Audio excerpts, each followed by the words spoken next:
Тя е медалистка при девойките на световното първенство, което се проведе в София. Има среброна топка.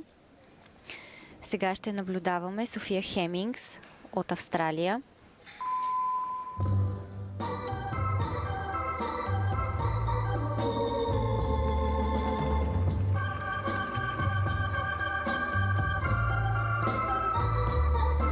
That's life. That's life. That's what all the people say. You're riding high in April, shot down in May. But I know I'm gonna change that tune when I'm back on top in June. I've been a puppet, a pauper, a pirate, a poet, a pawn and a king. I've been up and down and over and out. And I know one thing. Each time I find myself laying flat on my face, I just pick myself up and get back in the race. That's life. That's life. And I can't deny it. Many times I thought of cutting out, but my heart won't buy it. But if there's nothing shaking come this here July, my.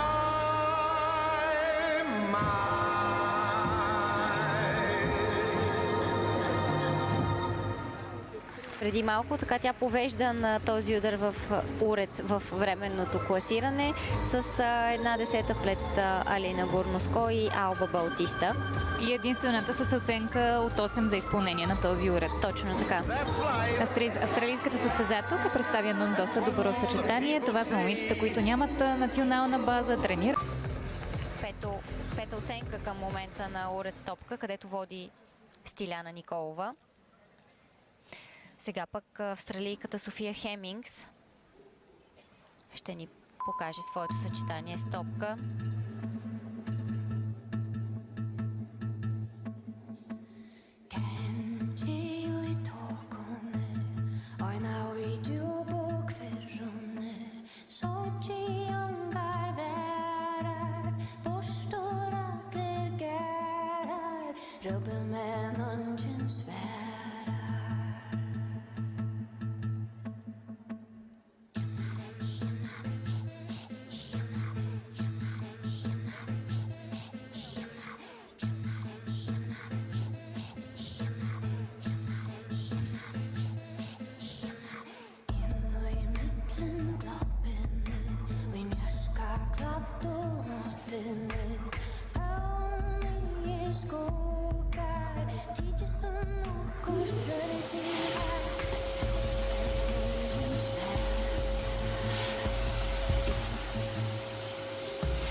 Видяхме един от начините да се маркира динамична промяна, от които две се търсят в съчетанието. Или две динамични промени, или два ефекта, или по едно от двете. Ефекта е много конкретно и много точно напасване на елемент с тяло или с уред с музиката.